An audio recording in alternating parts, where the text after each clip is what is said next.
Então, vamos lá.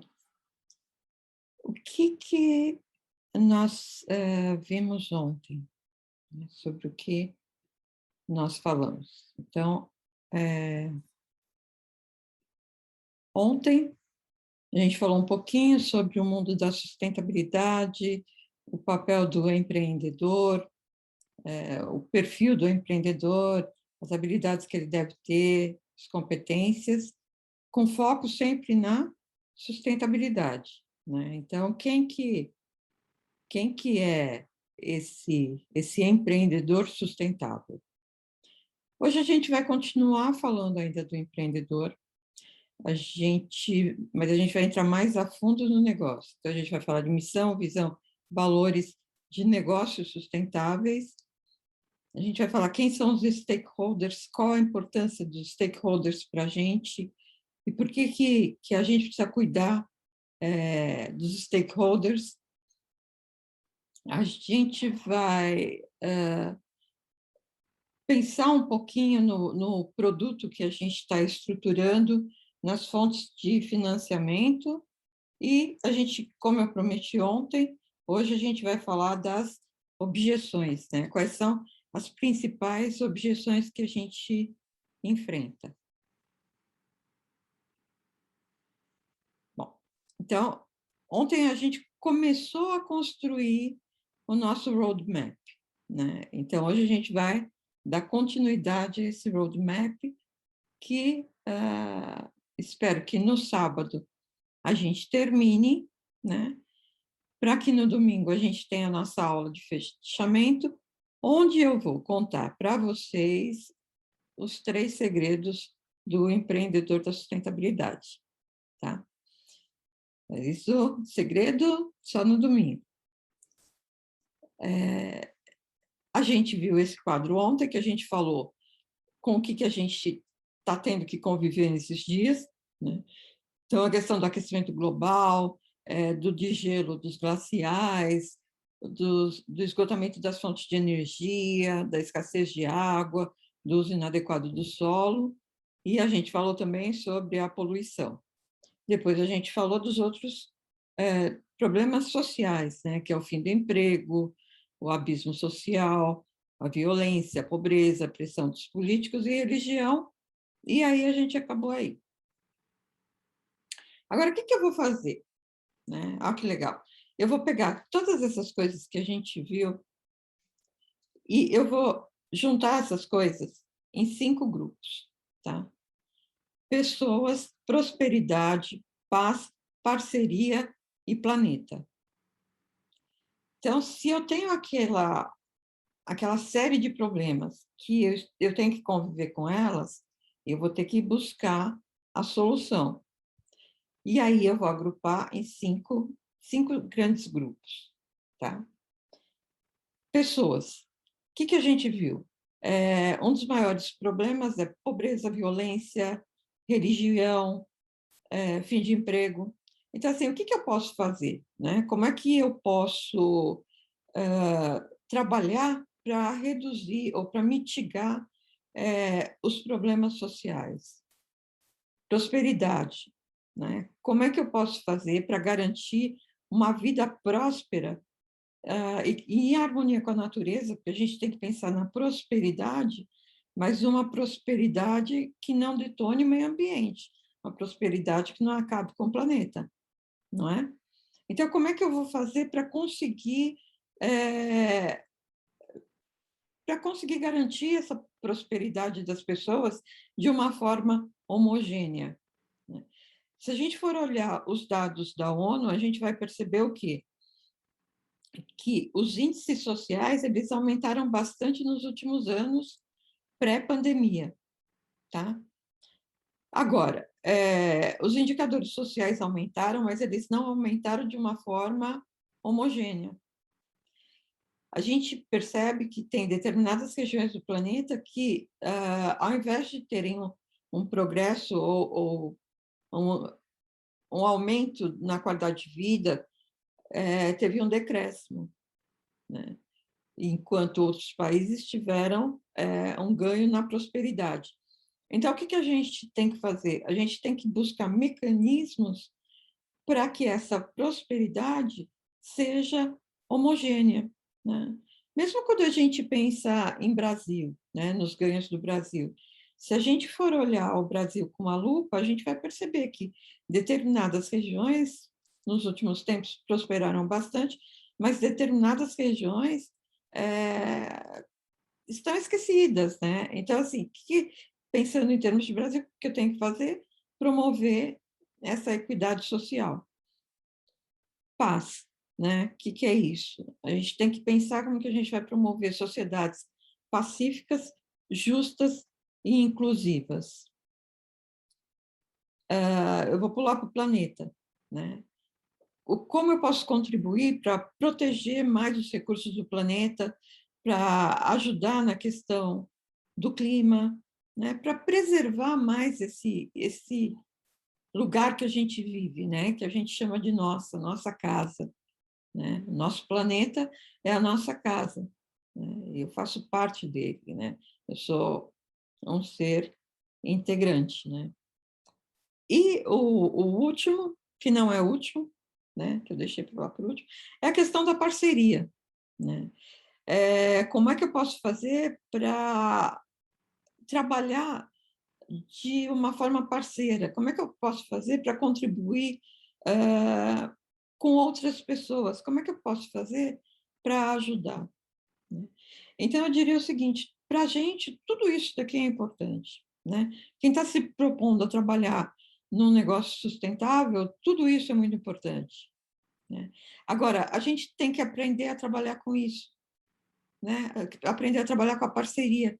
E isso é mudança de mentalidade, né? Como é que eu posso fazer para ajudar o outro a crescer, né? Porque a gente sempre a gente foi inserido, foi criado num mundo de competição. E hoje, o que eu percebo? A competição ela é salutar? Sim, né? Até um determinado ponto, a competição é salutar. Por quê? Porque a gente cresce com ela. Agora, qual é o cuidado que eu tenho que ter com essa competição?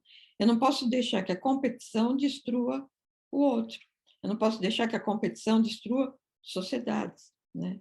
E aí, nesse sentido, o trabalhar em parceria é muito importante, porque muitas vezes eu tenho que atuar em parceria com um concorrente, entre aspas, principalmente se eu estiver falando de projetos sociais, né?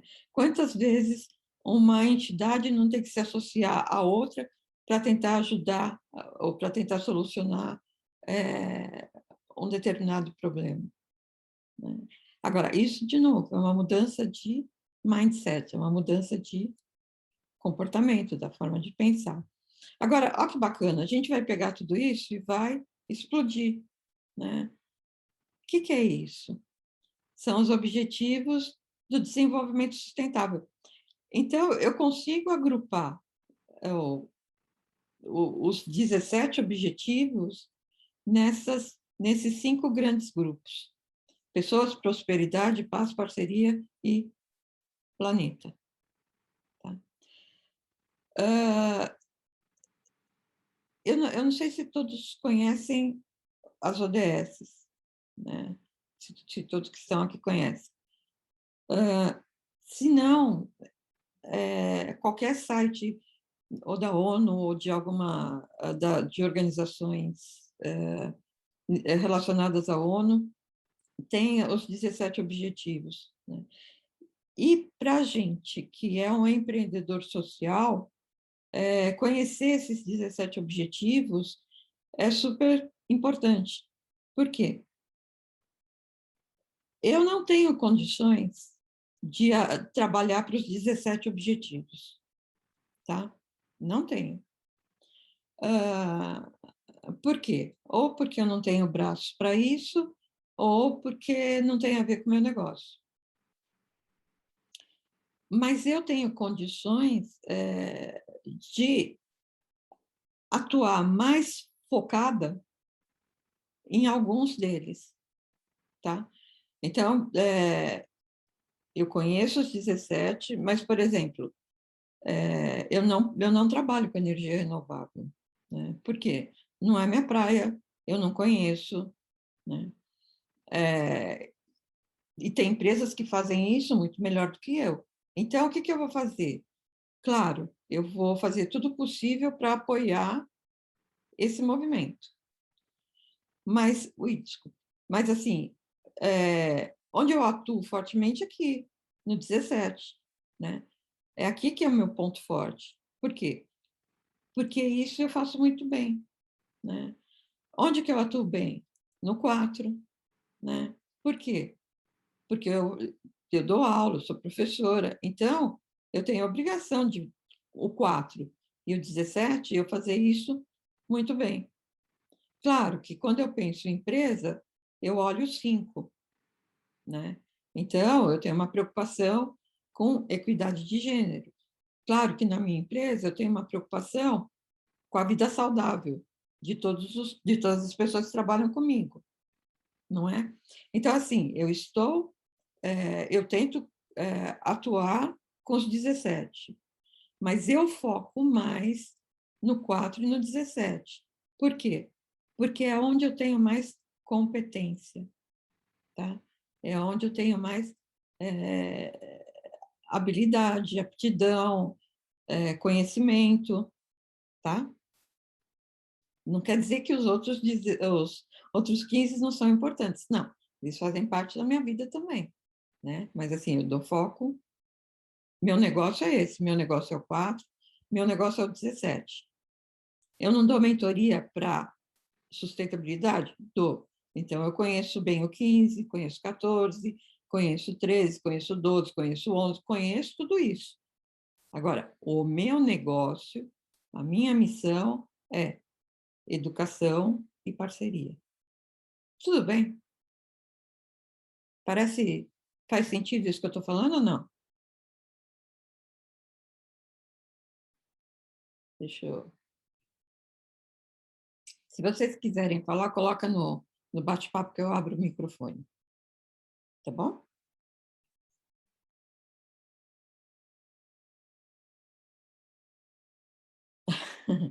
Ô, Gilberto, não sou professora, não, sou sua colega de trabalho.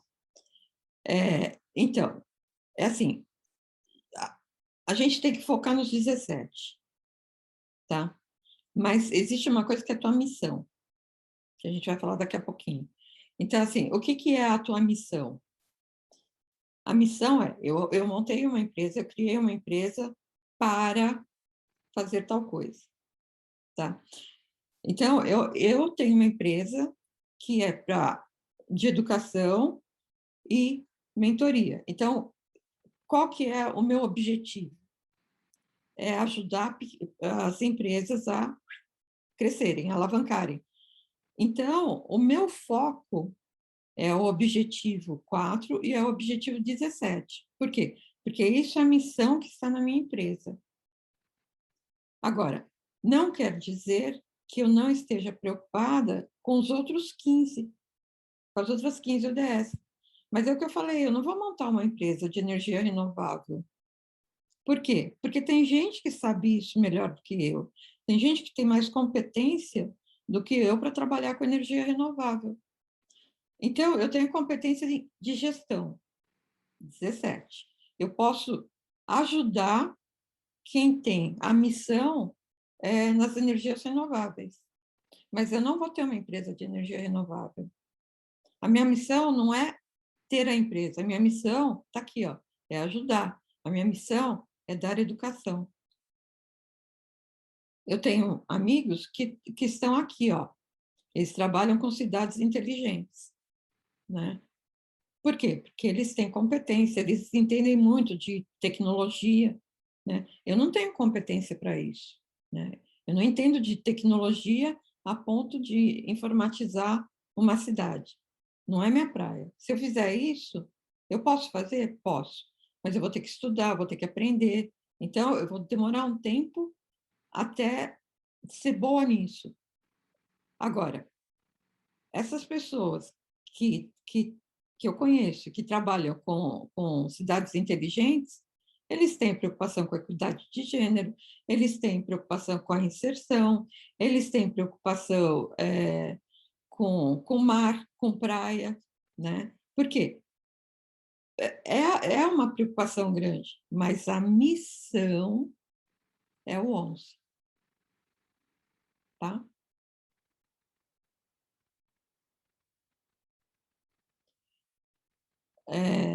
Qual relatório você está falando?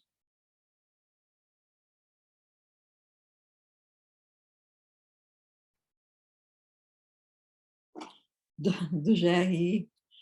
Então, veja bem, o GRI, ele te dá as diretrizes de como você deve fazer um relatório de sustentabilidade, né? E aí ele é dividido em uma série de caixinhas, né? Em uma série de sessões. E em cada sessão você consegue identificar esses ODS, tá? Eu não preciso necessariamente declarar na minha missão que, que eu trabalho com parceria e eu trabalho com educação. Eu não tenho obrigação de fazer isso. Porém, ao fazer isso, eu esclareço todo o meu mercado. Tá? Porque, assim, a missão sustentável, né? A missão de uma empresa sustentável, ela é super importante para você se posicionar em relação àquilo que você faz, né? Então, assim, mesmo não tendo a obrigatoriedade de fazer isso, né? De ter lá claramente o ODS, mas é muito importante que eu faça isso, que é para me posicionar, né? Para que o mercado entenda qual que é a minha contribuição. E as empresas, nenhuma empresa é obrigada a adotar os ODS. Elas, moralmente, elas adotam. É uma obrigação moral, não uma obrigação legal, né?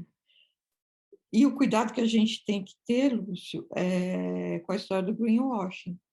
De repente, você faz um relatório de sustentabilidade e fala assim, olha, meu ODS, eu atuo com o ODS 2, que é acabar com a fome. Tá bom, então eu quero ver quais são os seus projetos. Não, mas olha, eu pago um bom salário, ninguém passa fome na minha empresa. Mas isso não significa que você está alinhado com a ODS 2. Você deveria ter um projeto. Então, assim, tem que tomar todo o cuidado para, de repente, a gente não ficar falando, olha, eu estou alinhado com a ODS tal, ODS tal, ODS tal, e na hora de comprovar, a gente não conseguir comprovar. Então, assim, é melhor a gente ser honesto e falar o que a gente faz, e falar, olha, eu tenho a intenção de, estou trabalhando para isso, estou melhorando, estou trabalhando com tais indicadores que é para atingir tal objetivo, do que a gente falar que a gente está alinhado a uma ODS que a gente nem conhece, né?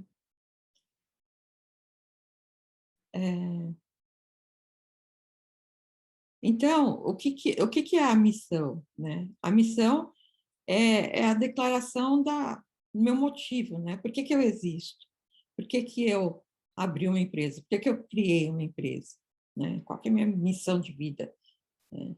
E a missão ela deve ser objetiva, curta, clara, não é para ter dúvida, né? E ela tem que contemplar pelo menos 3 elementos: o que, como e quem. O que eu faço, como eu faço e para quem eu faço. Tá? Principalmente se eu estou falando de negócios sustentáveis. Tá? E aí começam as objeções, né? A missão é desnecessária porque ninguém lê, né? Ninguém lê missão, né? Então, quem fala isso é o cara perdido, né? Que não sabe nem para que lado que vai, né? A missão é super importante. Por quê? Porque ela dá o direcionamento. Se eu abro uma empresa, se eu monto uma empresa e não sei para que aquela empresa serve, né? O que eu estou fazendo lá, né? Então, ela é, sim, super importante. Ela dá um direcionamento para o gestor, para quem montou a empresa. Ela dá um direcionamento para os funcionários, né? Então, eu costumo falar, todo mundo deveria ter no cartão de visita da empresa a missão, né? Para saber o que ele está fazendo lá. Por quê? Imagina o seguinte, eu tenho uma missão que é cuidar de idosos. Então, eu vou montar um lar de idosos, né? Se essa é a minha missão, as pessoas que trabalham comigo, qual que é a missão delas? Cuidar muito bem dos idosos, né? Por quê? Porque ela trabalha numa empresa, numa organização que tem como missão cuidar dos idosos, né? Então, isso tem que estar muito claro para mim, muito forte para mim, e muito forte para quem trabalha comigo, muito forte para quem trabalha com a minha equipe. Então, a missão é muito importante, sim, e ela dá direcionamento. A missão é coisa do passado, né? Atualmente, mas ninguém faz declaração. Tá bom, então fala para isso para o gerente do banco quando você for pedir financiamento, né? Fala isso para investidor anjo. Por quê? Porque eles vão pedir para ver o quê? O teu planejamento, né? O teu business plan, o teu plano de negócio. Então, é sim, missão, é a tua declaração, ela é bastante importante. Outra objeção. Ah, a missão foi substituída por propósito, né? Como assim? Né? Como assim foi? Agora quer dizer que ninguém tem mais missão, virou propósito? Então, não confundam, né? Uma coisa é uma coisa, outra coisa é outra coisa. Então, a missão, ela existe sim, ela é importante, sempre existiu e serve para dar um direcionamento. O propósito, ele parte daqui, não sei se vocês conhecem isso, isso é chamado círculo de ouro, né? E que ele parte de dentro para fora, né? Então, eu tenho que partir do porquê, né? O que eu estou fazendo, né? Por que eu estou fazendo aquilo, o como que eu vou fazer aquilo e o que eu vou fazer, que é o meu produto, né? E esse propósito é seu. Então, eu falo, na vida todo mundo pode plagiar tudo, ninguém pode plagiar o meu propósito. Por quê? Porque o meu propósito tem a ver com a minha história de vida, tá? Então, você fala o seguinte, as pessoas gostam de trabalhar numa empresa que tenha propósito. Verdade, todo mundo quer trabalhar numa empresa que tenha um propósito social, um propósito ambiental, que normalmente está relacionado ou com quem criou a empresa ou com o board da empresa. Agora, a pessoa que quer trabalhar naquela empresa, ela compactua daqueles propósitos, tá? Então, você fala assim, eu quero trabalhar numa empresa que tem propósito. Que propósito? Tá? Eu quero trabalhar numa empresa que tem o propósito de cuidar das pessoas, cuidar do meio ambiente. Legal. Por que eu quero? Porque o meu propósito, o propósito da Denise, vai ao encontro do propósito daquela empresa, né? Então, os propósitos são semelhantes, tá? Os propósitos se atraem. Agora, de novo, o propósito da empresa normalmente é de quem criou, tá? Ou da alta direção da empresa. Então, assim, por que é importante a gente ter, então, uma missão sustentável? Mesmo que seja uma empresa que não seja sustentável, é muito importante ela conseguir conciliar a missão dela com a sustentabilidade. Mas, de novo, não vale fazer greenwashing, né? Então, se é para colocar lá na missão que eu cuido do meio ambiente só para aparecer bem na fita, é melhor não colocar nada. Por quê? Porque consumidor não é bobo, né? Então, assim, no passado, a gente até conseguia enganar por um tempo, mas hoje, com a internet, ninguém engana mais ninguém, né? Então, quando eu fiz faculdade, a gente falava assim, um consumidor insatisfeito conta para 10. Hoje, um consumidor insatisfeito, ele conta para 10 milhões, né? Então, a empresa colocar um propósito sustentável ou algum outro tipo de coisa para linkar a sustentabilidade e ela não, de verdade, ela não concorda com isso, ela não faz isso, ela não tem projeto, é melhor ficar quietinha e não colocar nada. Por quê? Porque a hora que o mercado pega, a reação é ao contrário, né? Bom, então, para que serve essa tal dessa missão, né? A missão é o ponto de partida. E lembra o que a gente falou ontem, a gente não pode esquecer nunca que o ponto de partida tem a ver comigo. Então, a missão também tem a ver comigo, né? A missão ajuda a direcionar a empresa, ela captura valores e a cultura sustentável da empresa e mostra como você será social e ambientalmente responsável. A missão, ela conta como que eu vou implantar ou aplicar a sustentabilidade. Tá? Ela vai entrar em detalhes que sejam relevantes para o setor. Então, se eu trabalho na indústria automobilística, a minha missão ela tem que estar relacionada com o setor automobilístico. Tá? Ela mantém a organização responsável por um conjunto de prioridades. Por quê? Porque essas prioridades elas trabalham para o atingimento da missão. Ela torna oficial o compromisso da sustentabilidade, né, com a sustentabilidade.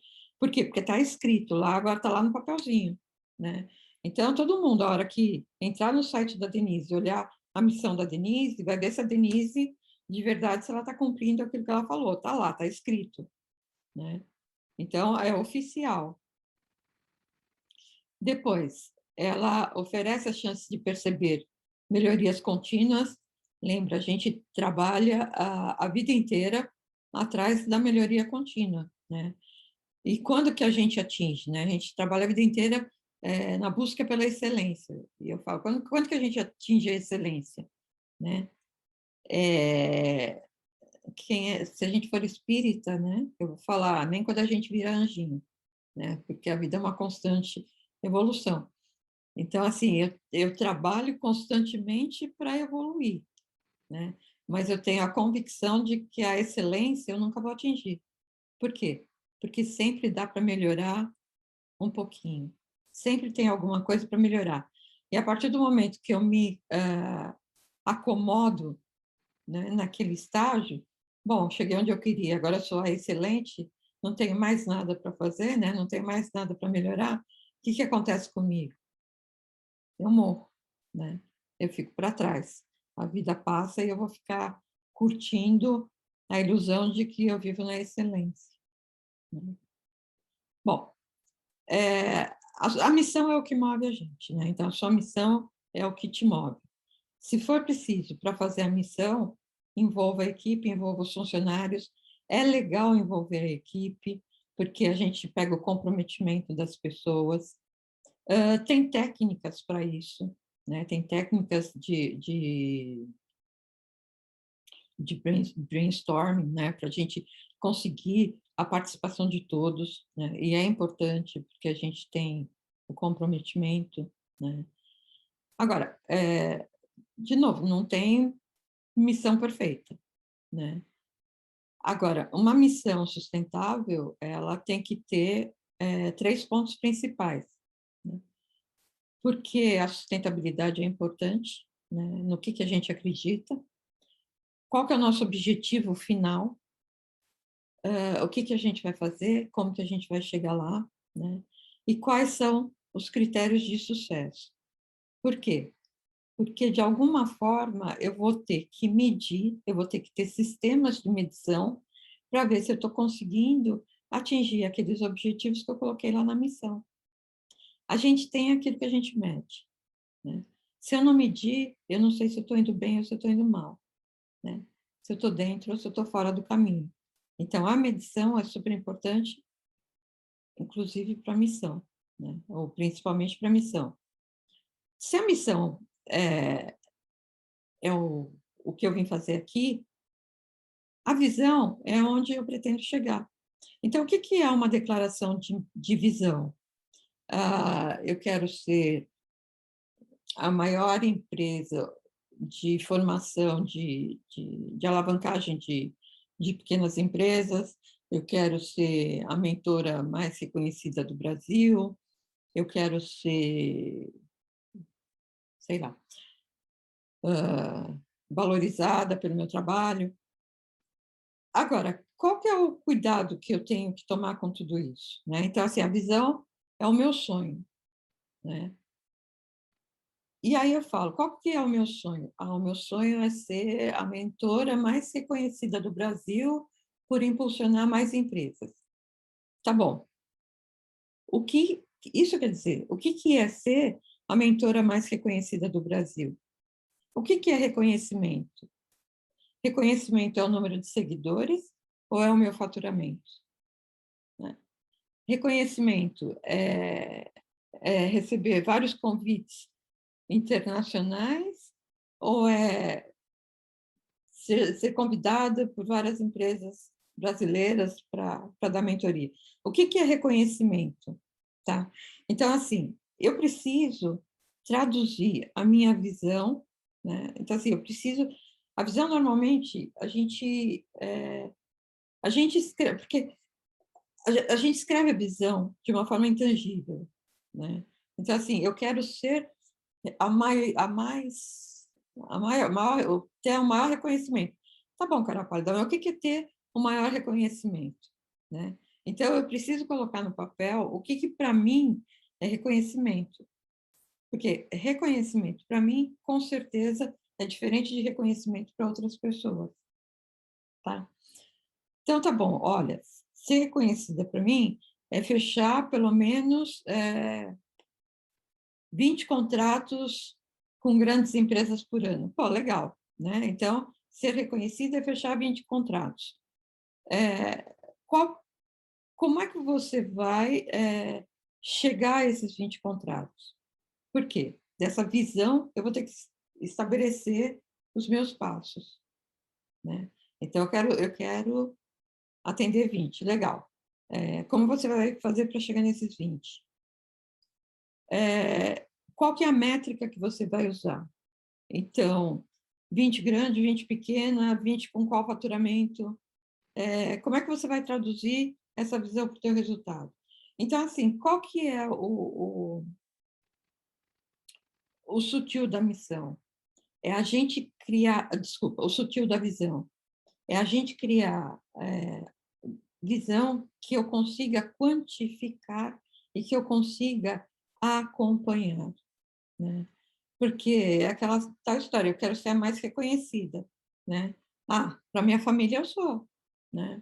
Para os meus amigos eu sou a melhor, tá bom, né? Mas o que é ser a melhor, né? Então vamos começar a traduzir isso no papel e a traduzir isso em forma de números. Para quê? Para que eu consiga acompanhar, né? E valores? O que são os valores? Os valores têm muito a ver com a minha forma de agir, né? Então, eu quero ser a mentora número 1 das empresas de sustentabilidade. Como que você vai fazer isso? Ah, puxando o tapete de todos os meus concorrentes. Isso é valor? Talvez seja a ausência de valor, tá? Valor é, como é que você quer fazer isso? Ah, eu quero fazer isso com um trabalho honesto, eu quero fazer isso com um trabalho de conteúdo, eu quero fazer isso de uma forma transparente, eu quero sentir de verdade que eu estou ajudando as pessoas, eu quero me envolver com os problemas para eu conseguir trazer as soluções. Lembra que eu falei ontem? Eu não tenho que amar, né, ser apaixonada pela minha solução. Eu tenho que ser apaixonada pelos problemas, né, para eu conseguir entregar as soluções.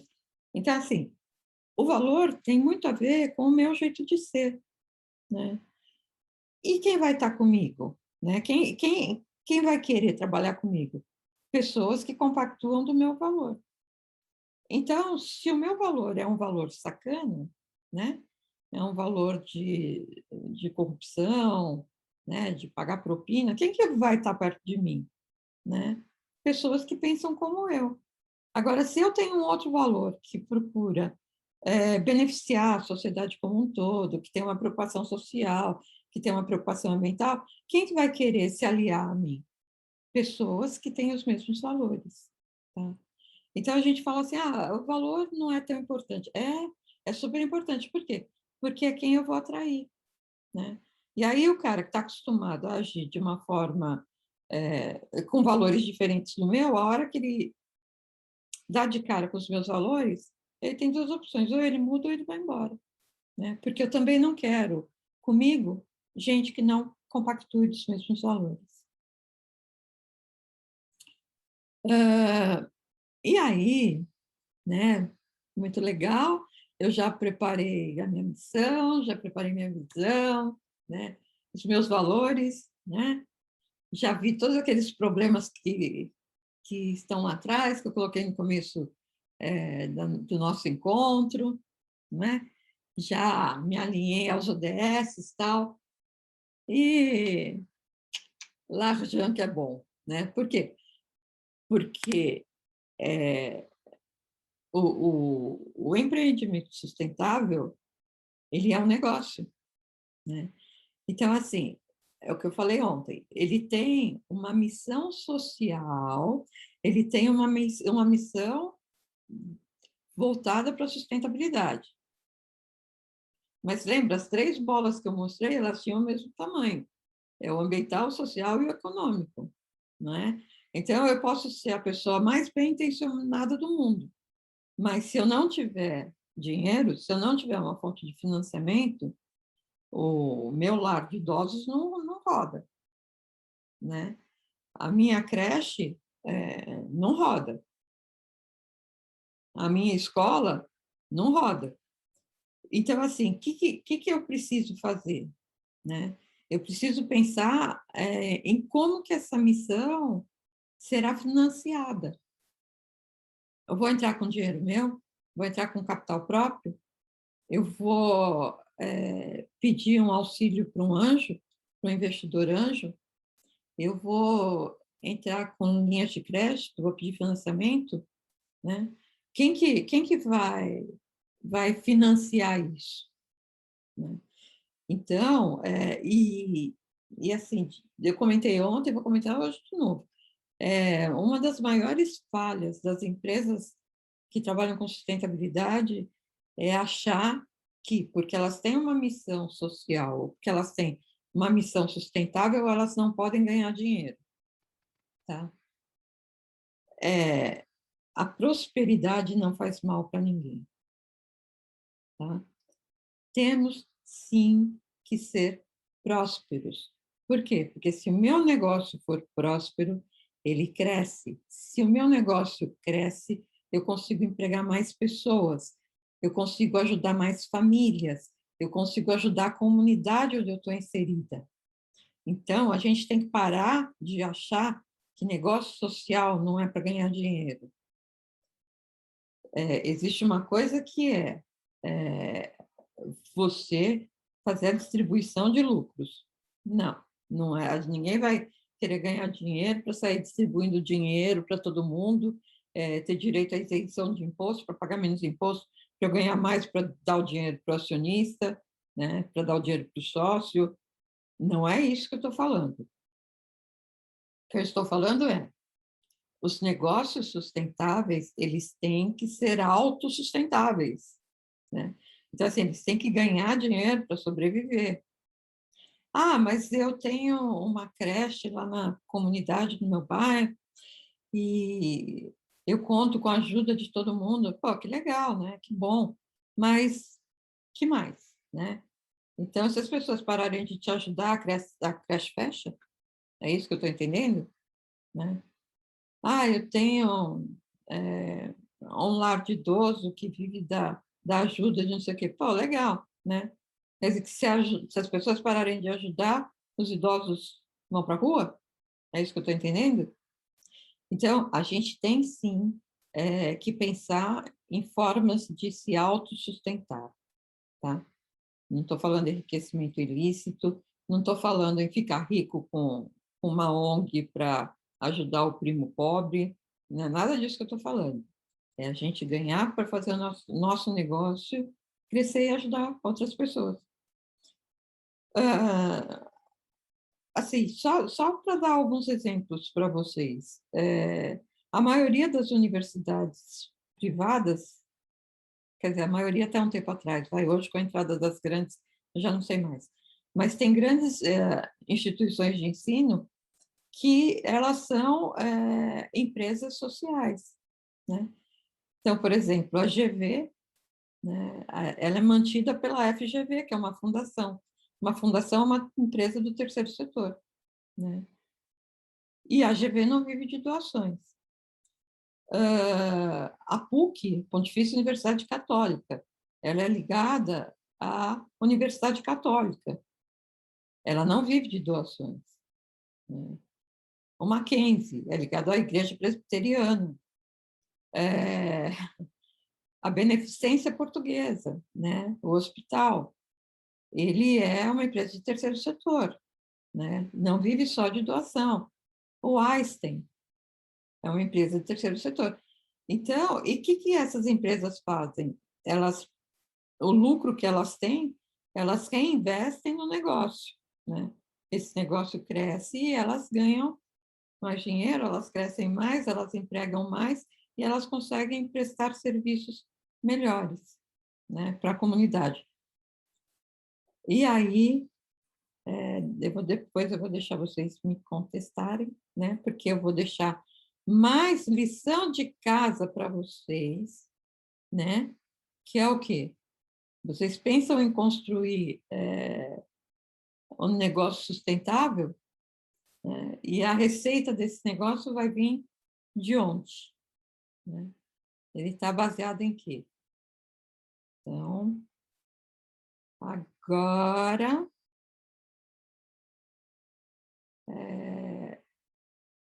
eu quero ouvir vocês, enquanto eu tomo uma aguinha. Quem quer falar?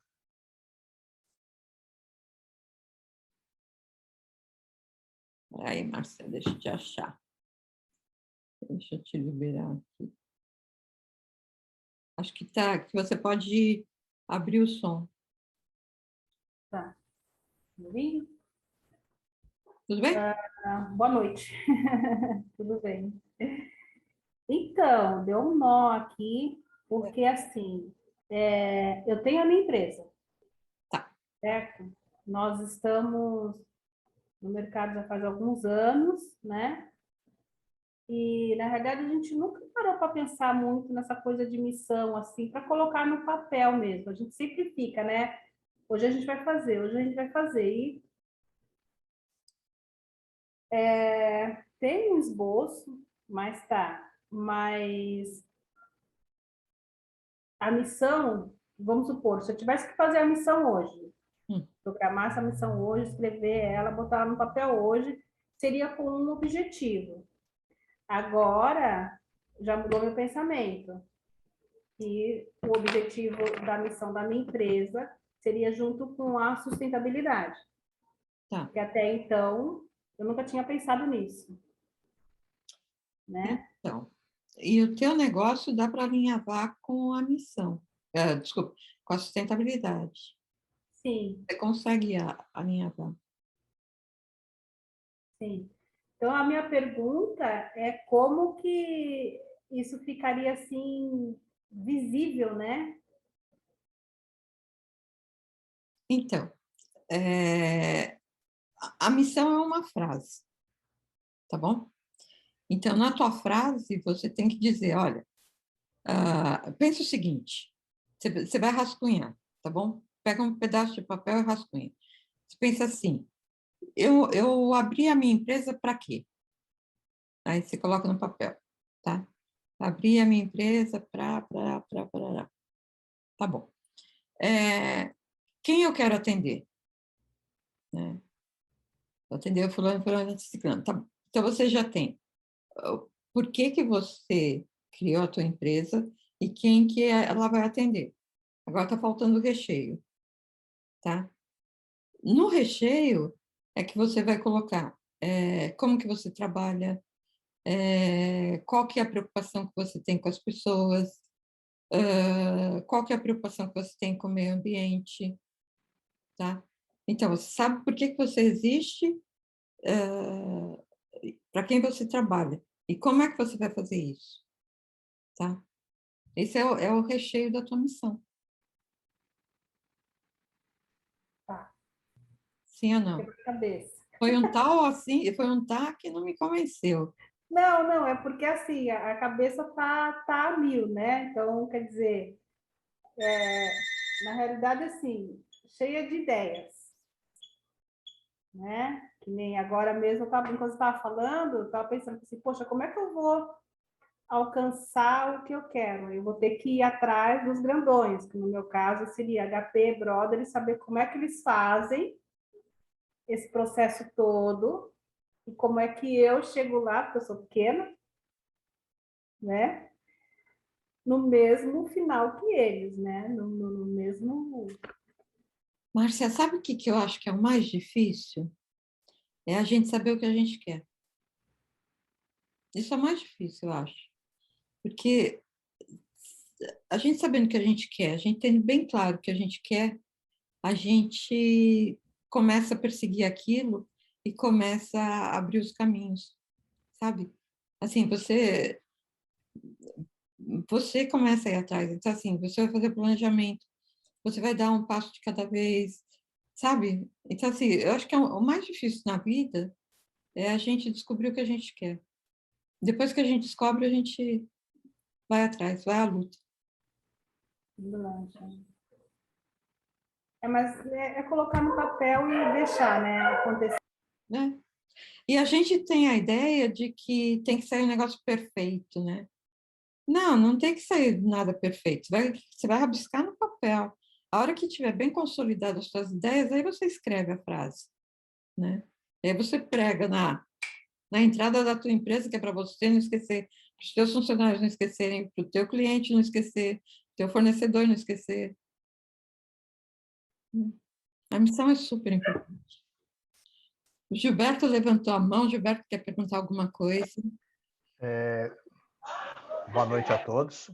Na verdade, é até complementar a minha ideia, se realmente estou no caminho certo ou não. Tá. Eu já tenho no próprio site todo um resumo do meu trabalho, timeline, tudo definido, inclusive missão, né? Mas agora, depois do que você falou, acho que vou ter que rever e realinhar, mas que eu falei, já tem uma estrutura, tem um V0. E agora você deixou bem claro para mim, porque eu tinha, que nem você falou, eu confundia propósito com visão, tá muito misturado, né? Mas realmente isso que você falou, ele realmente clareia e você, aí depois você fala, puta, é isso mesmo, né? Acho que o caminho é esse. E no meu caso, a empresa sou eu. Então, porque eu tenho uma boa ideia e essa ideia eu tento vender para as empresas. Então, eu trabalho, o meu público-alvo é a população. Dou preferência até para as mais carentes, mas não tem discriminação. É público em geral, de todas as idades. Mas quem me paga são empresas públicas e privadas. Eu represento nos meus eventos. Então, eu trabalho dessa maneira. Mas, que nem você falou, agora com essas palavras que você passou, com essa ideia formada, eu vou sentar, fazer essa lição, vou começar a reformular tudo, porque aí vai dar mais foco. Né? Eu acredito que acho que é por esse caminho mesmo. E é bom para a gente, porque a Sim, gente sim. fica se policiando, né? Uma vez um pastor me falou isso, eu questionei para ele, falei, pô, como é que eu vou fazer um trabalho social se eu estou vendo lucro? Aí eu falei, eu não quero mexer com dinheiro, eu quero fazer o meu trabalho. Ele falou, não, você trabalhou, você merece ganhar, entendeu? Aí o que eu fiz? Eu fiz um fundo de reserva lá, que ele falou, eu reverto tudo, eu não dependo disso para viver, mas eu também não posso pagar para trabalhar, né? E se o seu negócio cresce, você pode contratar pessoas. Exatamente. Não, é o que eu faço. Eu vejo na necessidade ali, pô, tá ali, eu vou e faço, e eu faço a coisa acontecer, porque eu tenho rapidez, né?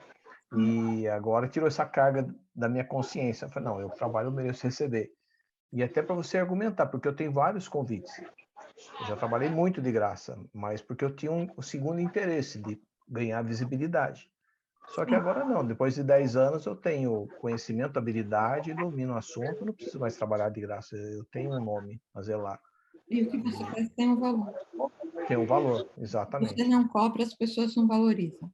Exato. E como mensurar, eu vejo pela demanda, o número de frequência de demanda, como eu tenho tudo registrado desde o primeiro serviço, então eu tenho como mensurar, como você falou, eu tomei esse cuidado em documentar, eu sou gestor, então eu tomei esse cuidado de documentar, e com essa documentação eu crio uma história e eu consigo medir essa história, como está a demanda antes e depois.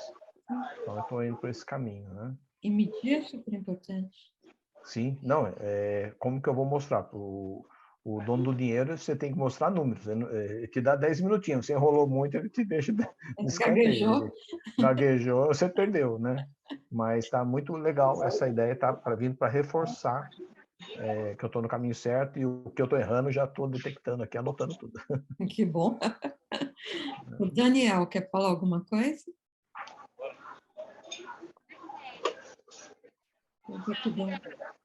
Daniel?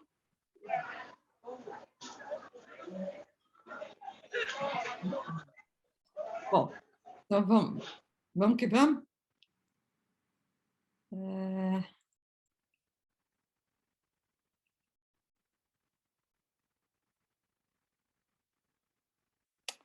Bom, e aí vem um outro carinha, né, que é super importante, que é o tal do stakeholder, né?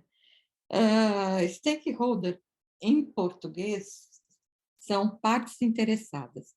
Então, essa é a tradução, né? Quem estava ontem ouviu quando eu falei que eu não gosto do partes interessadas, porque o conceito de stakeholder é mais do que isso, né? É mais do que partes interessadas. E para quem trabalha com sustentabilidade, isso é, assim, é mega hiper importante.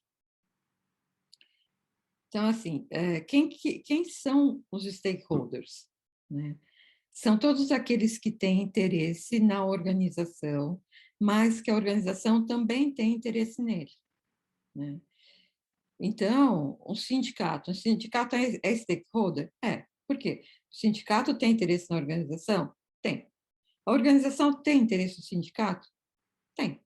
Né? Quem já trabalhou em empresa sabe como é importante o relacionamento da empresa com os sindicatos. Né? O governo influencia a empresa? O governo é stakeholder. Ele influencia a empresa? Influencia. A empresa é influenciada pelo governo? Sim. A empresa influencia o governo? Sim. Grandes grupos influenciam o governo. Né? O empregado, ele se preocupa com a empresa? Espero que sim. Né? Então, por quê? Por que ele tem que se preocupar com a empresa? Porque se a empresa for boa, rentável, produzir bens de qualidade, ele está com o emprego dele garantido. E a empresa se preocupa com o empregado? Deveria. Por quê? Porque ela tem que ter um empregado engajado, consciente, preocupado, né? que produza bem. Né? Então, o que é isso? São relações de duas vias, sempre. Tá? O concorrente é um stakeholder? É um stakeholder. Né? Eu tenho interesse nele? Tenho interesse nele. Eu quero que o meu concorrente vá bem. Né? A pior coisa do mundo é a gente estar no mercado que os nossos concorrentes estão falindo todos. Quer dizer que alguma coisa não está bem. O meu concorrente tem interesse em mim? Tem. Né? Agora, o que eu falo, eu costumo brincar com o seguinte: a gente tem o stakeholder do bem e tem o stakeholder do mal. Né? Então, sabe aquela vizinha fofoqueira invejosa? Né? Ela é um stakeholder do mal. Ela tem interesse em mim? Tenho. Né? Mas por que ela tem? Por que ela quer acompanhar a minha vida? Porque ela tem uma dor de cotovelo danada. Né? Tem gente que quer me prejudicar? Tem. Esse cara que quer me prejudicar é um stakeholder? É. Né? Por quê? Porque ele tem interesse em mim? Tem. Né? Então, eu tenho interesse que eu vá mal. Então, por exemplo, eu posso estar concorrendo com um projeto com uma outra pessoa. Né? A outra pessoa quer ganhar e nem sempre ela age de uma forma tão lícita assim, né? Então, assim, o que a gente tem que ter em mente é: existem stakeholders do bem e existem stakeholders do mal. Denise, qual que eu tenho que mapear? Todos, tá? Por quê? Porque imagina o seguinte: imagina que eu estou fazendo um projeto e eu quero vender o projeto para o governo, tá? Então, assim, o prefeito da minha cidade, né, para o presidente da Câmara, né, porque mora em Portugal, a prefeitura chama Câmara Municipal e o prefeito é o presidente. Então, imagina que eu quero vender um projeto para o prefeito. Né? O prefeito é um stakeholder? É. eu tenho que conhecer como ele pensa, quais são as expectativas, o que está faltando na prefeitura que eu possa contribuir, né? Então, assim, eu tenho que mapear esse stakeholder, eu tenho que conhecer esse stakeholder. E a secretária do prefeito é um stakeholder? É. Né? Eu dependo dela. Eu dependo dela para marcar reunião, eu dependo dela porque ela pode ter alguma influência sobre ele, né? Então, eu preciso conhecer e mapear todos os meus stakeholders. E vou falar uma coisa, muitas vezes um projeto não vai para frente porque a gente não mapeou direito os stakeholders. Tá? Então, assim, falar que stakeholders é parte interessada é reduzir a importância do stakeholder. Tá? Stakeholder é mais que isso. Então, o ambiente empresarial ele é constituído por diferentes segmentos da sociedade, com expectativas diferentes, com interesses diferentes, e os dirigentes das empresas precisam, sim, conhecer quais são as expectativas dessas pessoas para conseguir dar uma resposta mais adequada. A gente precisa ser, o termo correto é responsivo. O que é o responsivo? Responsivo é a pessoa que está monitorando tudo que acontece e ela tem uma resposta rápida, né? Isso é a responsividade, né? Então, antes de alguém me pedir, eu já entro com uma resposta. Eu só consigo fazer isso se eu tiver bastante antenada com os meus stakeholders, né? Agora, qual que é o risco, né? O risco é a gente ter uma lista de stakeholder tão grande que a gente se perde na lista, né? E aí eu quero tratar todo mundo bem, quero atender todos os stakeholders, quero atender todos os clientes, né? E, assim, cuidado, né? Porque quem quer atender todo mundo não atende ninguém. Então, o que eu preciso fazer também? Eu conheço todo mundo, eu percebo qual que é a expectativa de todo mundo e eu vou mapear, né? Quais eu vou atender, como eu vou atender e quando eu vou atender. E isso tem que ficar claro, tá? Por quê? Porque senão eu vou me perder no meio do processo. Eu vou querer atender todo mundo e não vou atender ninguém. Eu vou querer ser boazinha com o funcionário, vou querer ser bonzinho com o cliente que me fez um pedido a mais, aí o funcionário vai ter que dobrar a carga horária dele, aí eu não sei se eu peço para o funcionário ficar, não sei se eu atendo o cliente, aí o cliente reclama, aí o funcionário vai trabalhar de bico. Então, assim, a gente tem que saber lidar com esses stakeholders, tá? Então, assim, stakeholders é mais do que parte interessada, tá? Ele é vital. Se a gente não souber lidar com eles, a empresa quebra. O projeto não vai para frente, dá tudo errado, né? Então, é super importante.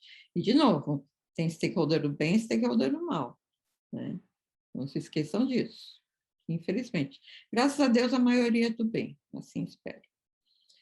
E aí eu vou dividir os meus stakeholders em stakeholders primários e secundários. Quem são os primários? Os primários, acionistas, fornecedores, funcionários, consumidores, governo, entre outros. Ou seja, aqueles que possuem direitos legais sobre os recursos organizacionais da empresa. Sem a participação contínua dessas pessoas, a empresa não sobrevive. Sem a participação contínua e engajada dos funcionários, a empresa não sobrevive.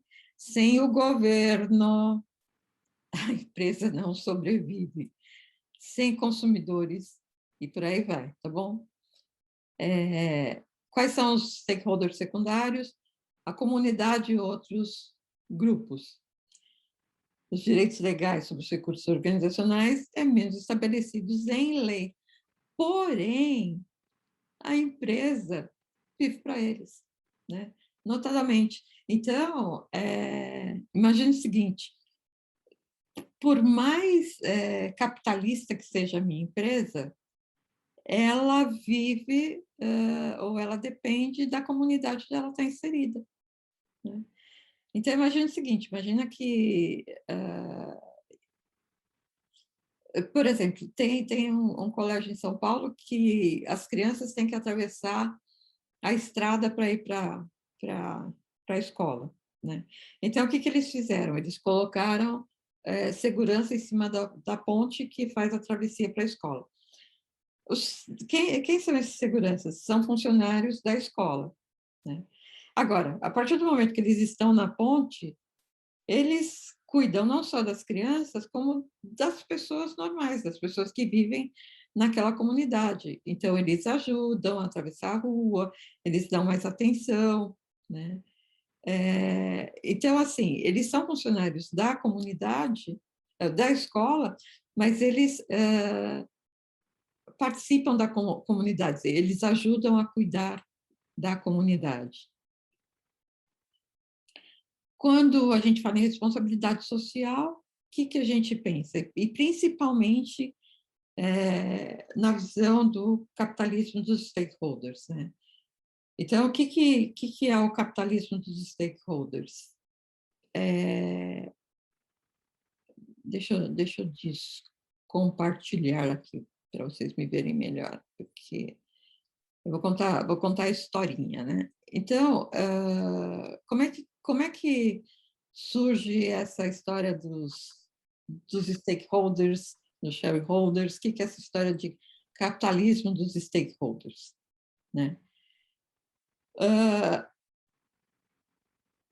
Shareholders são os acionistas, né? E alguns economistas famosos de antigamente falavam o seguinte: a empresa existe para atender o acionista. Uma empresa que não atende o acionista não faz sentido. Ao atender o acionista, a empresa já está cumprindo com a sua responsabilidade social. Por quê? Porque ao gerar riqueza, ao pagar impostos, ao contratar, a empresa já está fazendo seu papel social, né? Então, assim, qual é o papel social da empresa? Gerar emprego. Qual é o papel social da empresa? Pagar imposto, né? Então, e qual é o papel social da empresa? Maximizar a riqueza do acionista, né? Se ela fizer isso, ela já está cumprindo o papel social dela. Isso é responsabilidade social, tá? Então, durante muito tempo, esse conceito prevaleceu. Na década de 80, aquele professor que eu mostrei, o George Freeman, ele recupera a teoria dos stakeholders, né? E aí, o que ele fala? Olha, a responsabilidade da empresa não é só maximizar a riqueza do acionista, né? A gente precisa cuidar da comunidade, a gente precisa cuidar do empregado, a gente precisa cuidar dos fornecedores, do cliente. Por quê? Porque assim a gente vai ter mais resultado. E aí a turma do shareholder começou a brigar com a turma do stakeholder, né? Inclusive, se vocês quiserem assistir no YouTube, tem um filme super legal, é um documentário que é Friedman versus Freeman, porque o Nobel da Economia que defende a teoria do shareholder é o Friedman e o do stakeholder é o Freeman, né? E aí, o que acontece? Então, as duas linhas brigavam bastante, até que chegou a um ponto que os investidores, né, começaram a perceber que as empresas que eram sustentáveis, elas eram mais duradouras, né? Então, assim, e por que elas eram duradouras? Então, assim, a empresa que cuidava melhor do funcionário, ela tinha uma rentabilidade melhor, ela durava mais tempo. A empresa que cuidava do meio ambiente conseguia garantir fornecimento do produto que ela precisava. Então, o que esses caras começaram a perceber? Que era melhor para a empresa ter esse viés da sustentabilidade do que focar só no acionista. Por quê? Porque se a empresa tivesse o viés da sustentabilidade, o acionista ganhava por tabela, né? Porque a empresa era rentável, porque a empresa durava mais. Então, eu vivo falando isso e, por favor, não me interpretem mal, mas assim, a sustentabilidade ela tem que ser vista como business, como negócio, né? Por quê? Porque quem está colocando dinheiro nela quer ter resultado, né? Então, tudo que acontece... E por que a sustentabilidade ela entra na estratégia da empresa? Tá? Porque se ela não entrar na estratégia, a empresa vai mal. Então, você fala assim, por que a empresa tem que cuidar de funcionário? Né?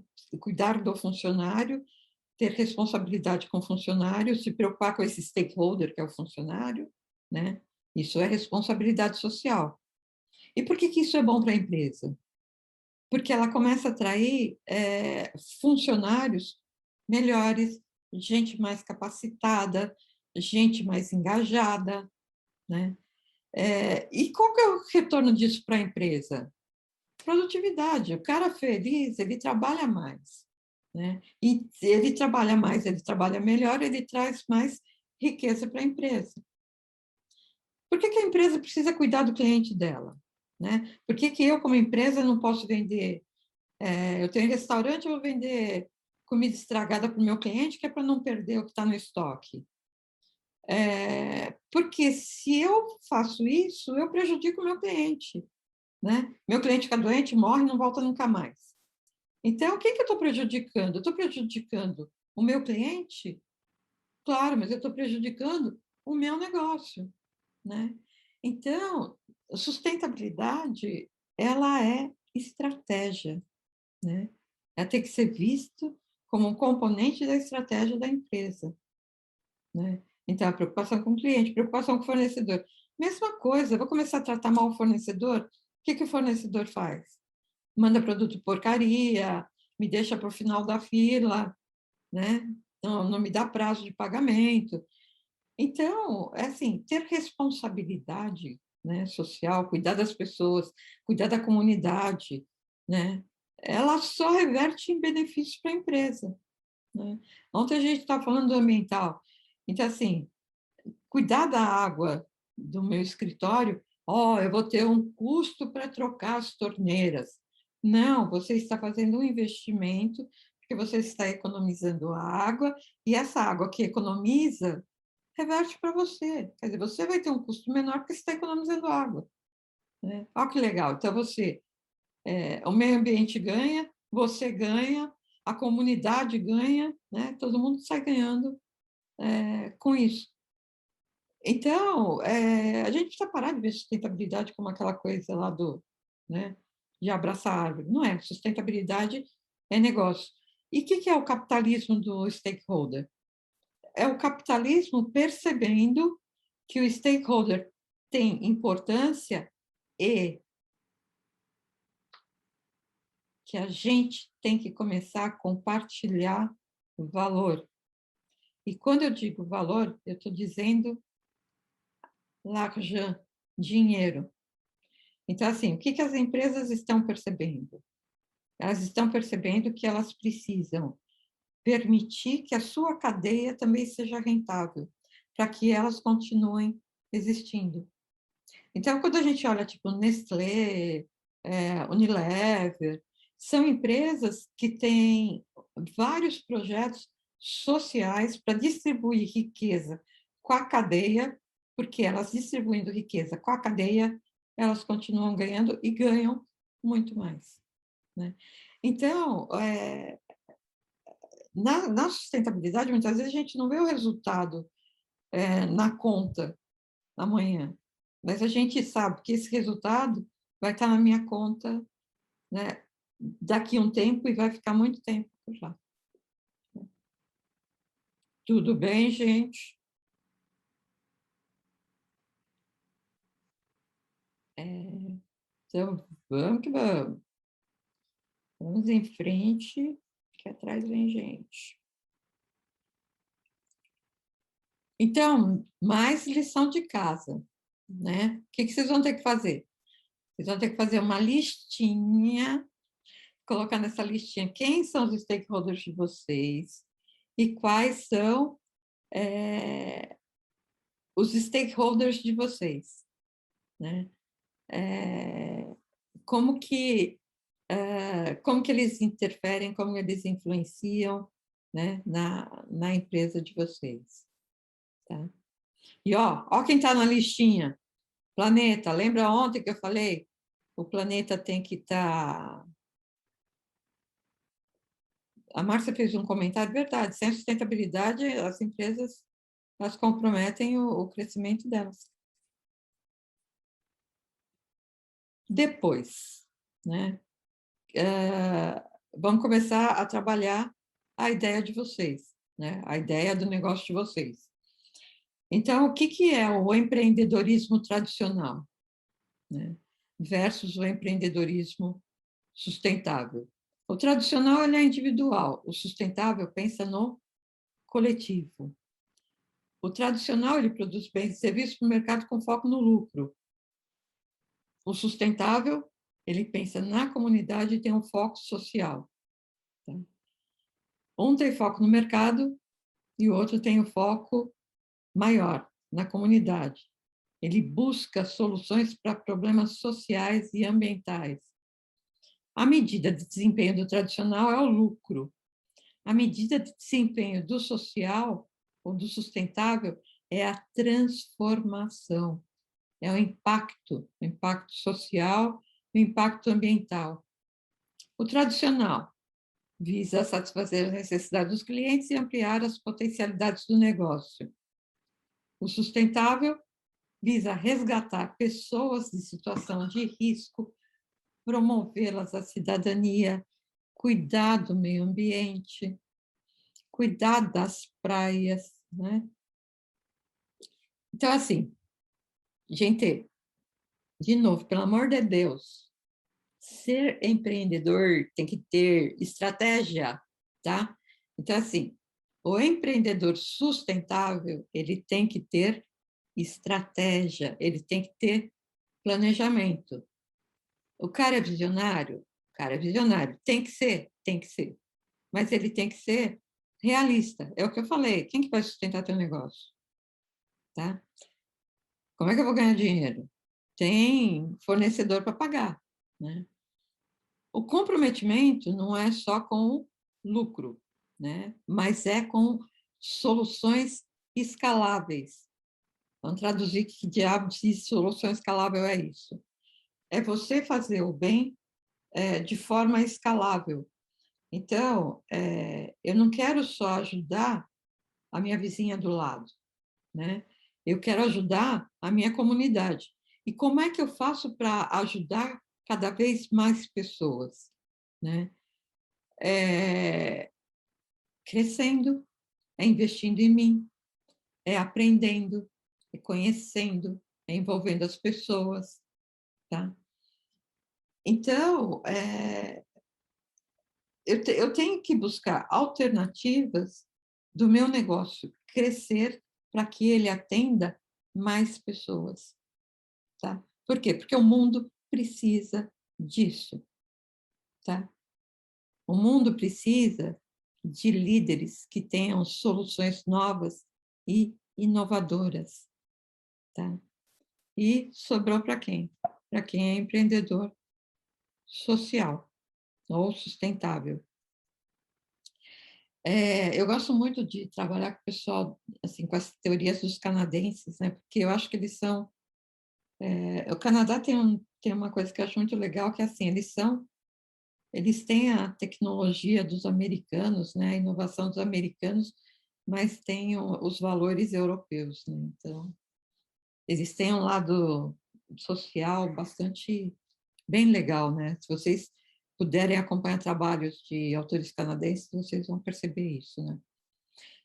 E aí, o que ele fala, né? O que eles falam, esse centro de empreendedorismo social, né? Eles falam o seguinte: o empreendedor social ele vem de qualquer setor, com as características de empresários tradicionais de visão, criatividade, determinação empregam e focalizam na inovação social indivíduos que combinam o pragmatismo com habilidades profissionais e perspicácias.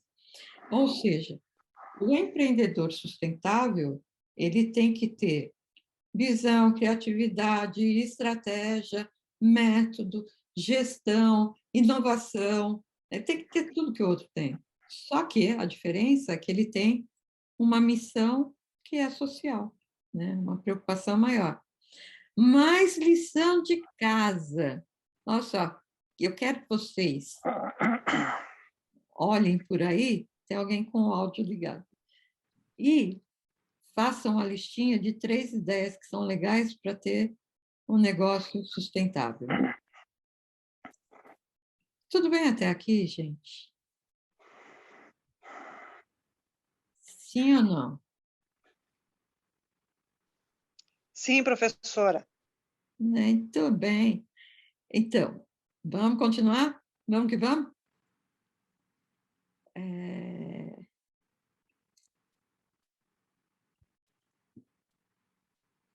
Lembra que eu prometi ontem, que eu falei assim, amanhã eu vou mostrar para vocês os impulsionadores e os obstáculos, né?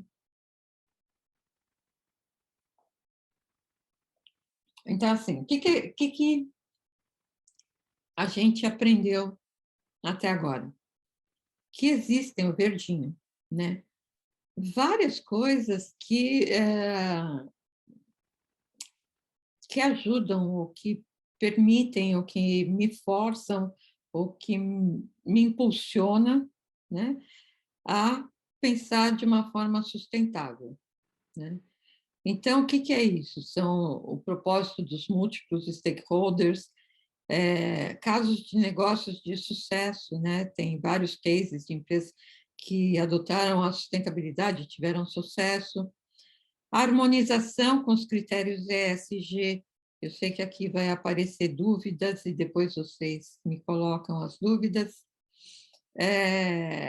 Fazer compras sustentáveis, a paixão do CEO com o legado, né? Os coringas, as estrelas alinhadas, né? As peças que eu consigo usar para promover a sustentabilidade dentro da organização. E eu tenho forças que são restritoras, né? Quais são essas forças restritoras, né?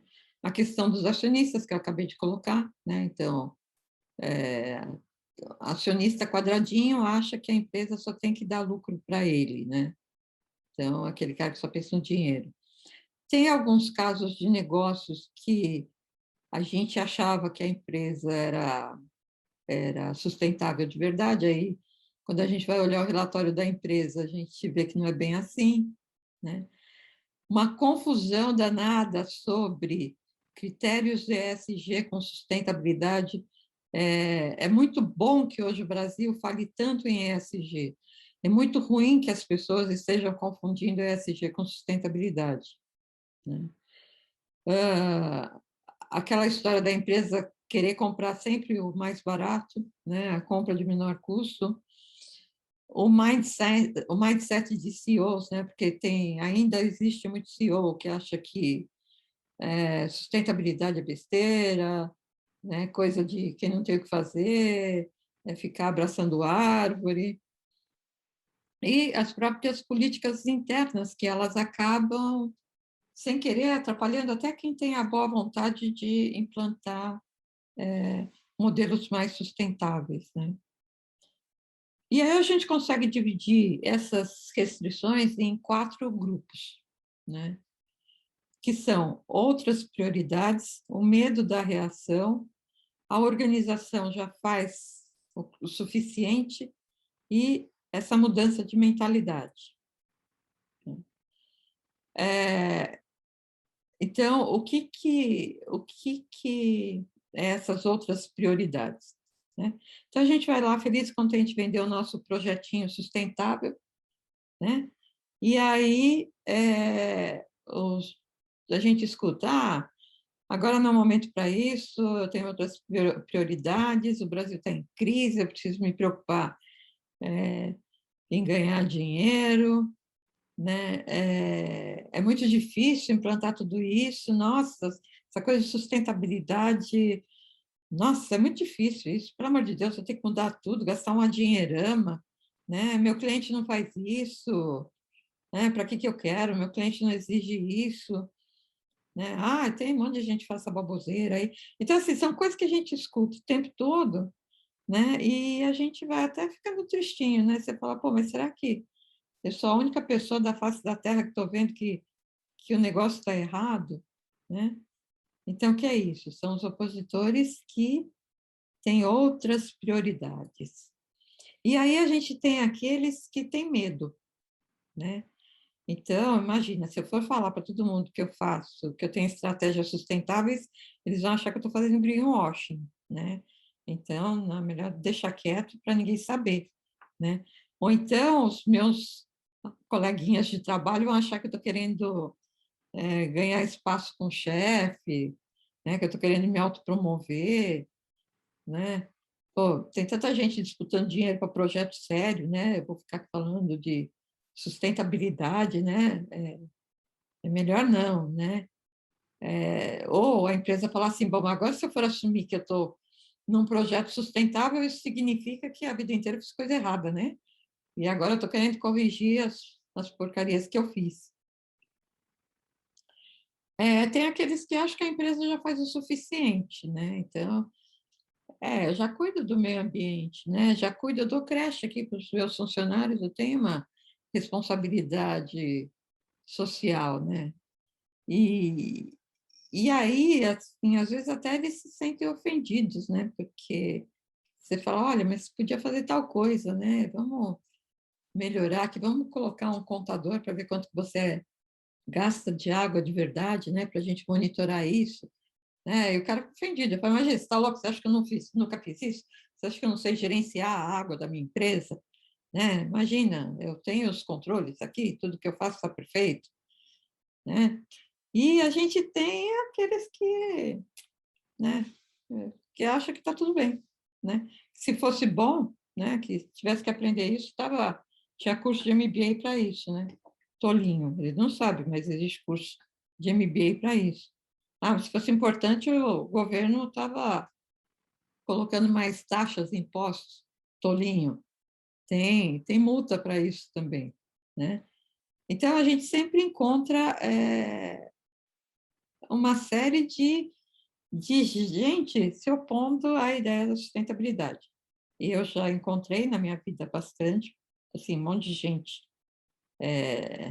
principalmente no começo da carreira, agora nem tanto, mas sempre tem gente achando que isso é besteira, que sempre choveu, sempre fez frio, sempre fez calor, né? Sempre teve terremoto, vulcão, sempre teve tudo, por que agora a gente está com essa bobeira de... Né? Mas, enfim, o que a gente não pode é abaixar a cabeça. Olha, mais lição de casa para vocês, né? Então, o que eu quero que vocês façam? Eu quero que vocês coloquem as objeções que vocês já ouviram. Por quê? Né? Porque E por que que a gente... Eu quero que vocês coloquem as objeções e coloque a resposta, né? Então, assim, o que que a gente responde para aquela pessoa que diz que ela tem mais preocupações agora, né? Porque o país está em crise, ela tem outras coisas mais importantes para pensar do que pensar na sustentabilidade. O que que a gente responde para essa pessoa? Não vale falar assim, ó, seu bobão, né? Azar seu, não é essa a resposta. A gente vai ter que tentar convencer essa pessoa. Então, quais são os argumentos que a gente tem para tentar convencer essa pessoa, né, de que essa objeção que ela está fazendo está errada, tá? Lição de casa. Por quê? Porque depois eu dou a resposta, tá? Mas eu quero que vocês pensem, porque se eu der a resposta hoje, não vai ter graça. Daí vocês não vão pensar. Então, assim, quanto que a gente andou na nossa estradinha, né? Olha só, ontem a gente começou a fazer uma autorreflexão, né? Se é isso mesmo que eu quero, se eu tenho perfil empreendedor, né? Se eu tenho habilidade para isso, se eu tenho conhecimento, que está me faltando aprender, né? Hoje, olha só quanta coisa a gente fez hoje. Hoje a gente falou da missão, visão, falou de stakeholder, falou um pouquinho da definição do bem, né? Ou do serviço. A gente começou a falar sobre fontes de financiamento, depois a gente vai falar mais, né? E falou das principais objeções. Então, olha só que montão de coisa que a gente fez hoje, né? E eu sei que é muita informação, certo? Então, agora eu vou deixar, da mesma forma que eu fiz ontem, que ontem no final a gente bateu um papo onde todo mundo pôde colocar as ideias, hoje eu vou abrir de novo, né? Quem quiser se manifestar, quem quiser falar alguma coisa, gostou, não gostou, entendeu, não entendeu, né? Quer comentar alguma coisa, fiquem à vontade. Está aberto para vocês colocarem. Professor José Carlos. Elise, boa Tudo noite, bem? tudo bem? Tudo bom. Tudo bem? Me ouve bem? O José Carlos, ele é especialista em projetos, né? Então, Opa, tudo que aprendi de projetos foi com esse moço aí. eu queria fazer um comentário na parte que você falou dos stakeholders, do bom, do ruim, o positivo e o negativo. Eu não sei se você vai tocar nesse assunto mais para frente, mas eu queria fazer um comentário que eu acho muito relevante nesse sentido. 70% dos projetos costumam dar errado por problema de comunicação. Então, a comunicação é tudo no sucesso de qualquer empresa. Então, o que eu queria fazer aqui um registro é o seguinte: quando você fizer aquela lista que você pediu dos stakeholders, quem são seus stakeholders, positivos, negativos, bons, ruins, você também tem que fazer um planejamento de comunicação com cada perfil do seu stakeholder. Exemplo: que tipo de informação o meu stakeholder, que é o cara que está bancando, ou seja, financiando, pondo dinheiro na minha empresa, ele precisa? Ele tem que ter um nível de informação que interessa para ele. Eu tenho que entender e saber e falar isso para ele, o que ele quer ouvir. Que tipo de comunicação o stakeholder, que é o público-alvo, tem que ter? É diferente dele. Que tipo de comunicação o meu stakeholder negativo tem que receber? Aí você fala, mas como que eu vou me comunicar com o meu stakeholder negativo? Se você não se comunicar com o stakeholder negativo, que tipo de informação ele tem que ter acesso? Vou colocar dois. Você usou o exemplo da vizinha que quer o mal para você. Eu vou fazer um pouco diferente. Vamos imaginar que você está colocando um projeto, uma atividade que tem a ver com uma comunidade. O traficante é seu stakeholder negativo. E ele só deixa você subir na comunidade, entrar na comunidade, dependendo de algumas informações. Então, assim, é muito importante você saber que tipo de informações você precisa dar para cada tipo de stakeholder que você tem. Você não vai dar uma informação para o seu stakeholder, que é o governo, de que você, de repente, está, não vou usar um termo aqui burlando, mas tentando se safar de um imposto. Não, então, é muito importante. Mapeie seu stakeholder e crie um plano de comunicação para cada tipo de stakeholder. Só isso que eu queria comentar. Tudo bem? Gente, de novo, quem quiser mentoria de projetos, o José Carlos é muito bom. Falou, gente. Boa noite. Estou aqui acompanhando.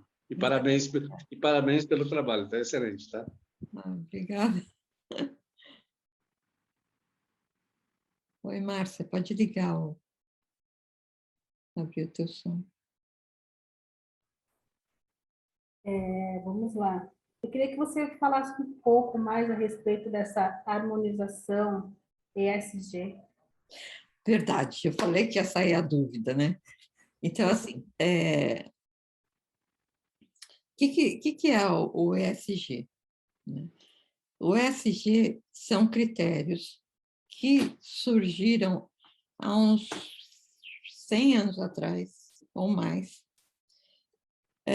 para avaliar investimentos de responsabilidade social.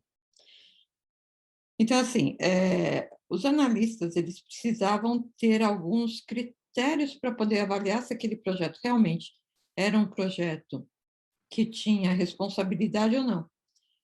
E aí os próprios acionistas, eles começaram a criar listinha, né?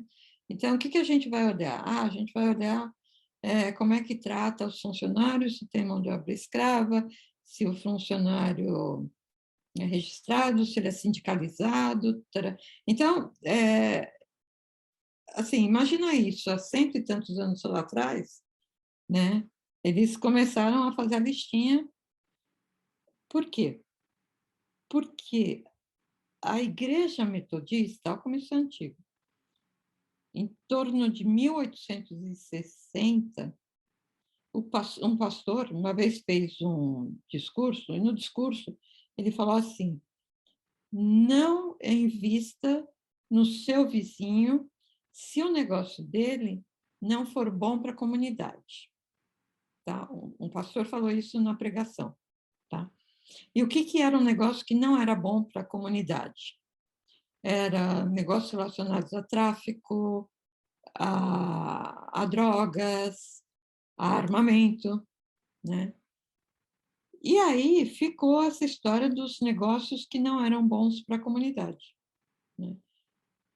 Então, vem esse conselho, olha, não coloque teu dinheiro em negócio que não é bom, tá? E aí os analistas começaram a criar uma listinha, né?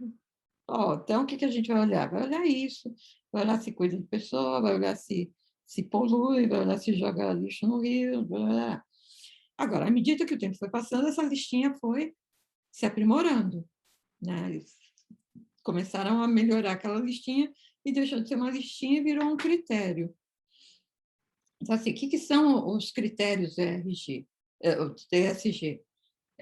É um rol de atividades que a gente acompanha para ver se essas atividades, se elas estão dentro ou não de determinados padrões.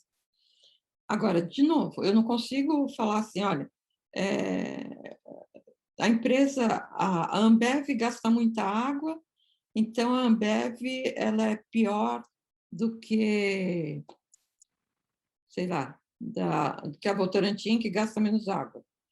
Por quê? Porque o negócio da Ambev exige que ela gaste água. O negócio da Votorantim não exige que ela gaste tanta água como a Ambev. Por quê? O negócio da Ambev é 90% água, né? Então, assim, o que eu tenho que tomar cuidado? Eu tenho que tomar cuidado na hora que eu pego esse critério e falar assim, consumo de água alto, de um é alto, é ruim, do outro é baixo, é bom, né? Por quê? Porque são critérios. A gente não pode olhar esse critério isoladamente. Então, você olha dentro de um setor, você olha dentro de um tipo de indústria, você olha dentro de um país, né? Olha dentro de uma região, né? Então, tem uma série de coisas que a gente precisa considerar na hora de avaliar um indicador de uma empresa. E uma outra coisa que é importante é que o ESG é o resultado do exame, né? Então, eu falo assim, lembra? Assim, tua vida inteira você bebeu, fumou, dormiu mal, levou uma vida super desordenada. Agora você vai fazer o exame de sangue, deu tudo errado, né? Seu exame de sangue está super ruim, né? Aí você vira para o médico e fala assim, pô, não dá para mudar aí alguma coisa, né? Esse melhora aí o meu colesterol, né? Pô, para melhorar o teu colesterol, o que precisa? Você mudar a sua alimentação, né? Então, o mudar a sua alimentação são as práticas de sustentabilidade. Se você adotar boas práticas de sustentabilidade, né, o teu exame de sangue vai ser bom, né? Então, o teu relatório, teus critérios ESG serão bons, né? Agora, o que acontece? Então, como fica todo mundo nesse, eu quero ter bons critérios ESG, quero ter bons critérios, né? O cara chega no médico e fala assim, abaixa o meu colesterol aí, né? E aí você acaba gerando uma confusão, porque o problema não é o colesterol que está alto, né? O problema é a alimentação do cara, então tem que mexer na alimentação. Agora, por outro lado, o que a gente tem que considerar, né? Então, se eu falei assim, olha, eu tenho que tomar cuidado quando eu uso os indicadores, porque indicador isolado ele pode não dizer nada, então eu tenho que sempre olhar o indicador num contexto, né? Por outro lado, a gente tem os benefícios de trabalhar com os indicadores, né? Então, por exemplo, o ESG ele vai te dar materialidade, né? Então, o quanto aquilo é importante para o teu negócio, como você consegue acompanhar aquilo, né? Então, ele vai tirar coisas que são intangíveis, vai transformar essas coisas intangíveis em coisas tangíveis, que é para a gente conseguir acompanhar melhor e ficar mais visível para quem está analisando aquele documento, aquele relatório, né? Então, isso eu acho que é a maior vantagem do ESG, né? De você trabalhar com critérios ESG. Mas, de novo, né? É o exame de sangue, então eu não consigo baixar teu colesterol, né? Muda a tua alimentação lá atrás, né? Acho que é bem isso, né? Fazer a lição de casa antes, né?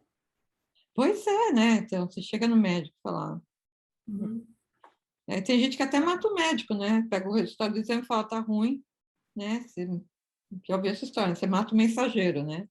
É. Em vez de resolver o problema, você mata o mensageiro. Então, você fala, ó, é porque o critério ESG não é bom, né? Porque se fosse bom, não estava dando essa porcaria de resultado, né? Então, vou matar mata o médico, né? Para ver se ele some com o resultado do teu exame, né? Mas não é isso.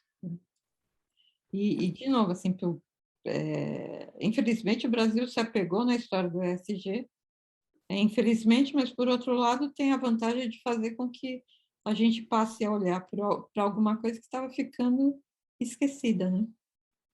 Que é a sustentabilidade, né? Então, se hoje está na moda, tal, essa história do ESG, né? Pelo menos está trazendo a discussão à tona, né? É melhor a gente ter o que discutir do que, né, não ter, Fazendo algo de bom, né? né? Obrigada. Por nada. Quem mais quer colocar alguma coisa? Aproveitem. Fala, meu querido. Davi, conta para mim. Você pode abrir o teu microfone. Precisa ativar o som. Isso. Tudo bom? Você está me ouvindo? Eu tô. Boa noite a todo mundo. Primeiro que eu não assisti a aula de ontem, tá? Tô chegando um pouquinho atrasado, mas eu acho que... Tem aula no YouTube, né, que eu ainda vou assistir, então eu tô... Oh, pode falar. Quando você entrou no grupo de WhatsApp? Na verdade, eu entrei no final de semana, só que ontem, realmente, no horário da live, eu não estava disponível para fazer, mas aí tô com isso aqui na agendinha para amanhã para assistir, pelo menos Não. assistir algumas coisas assim, né? Tá bom. Minha preocupação é se você tinha recebido o vídeo.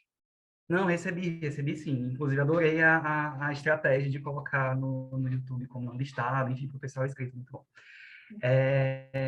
Então, Denise, assim, muita coisa, né, assim, muita informação mesmo, a gente nem sabe como conciliar tudo isso à primeira vista, e aí, como a própria Márcia colocou, assim, a cabeça vai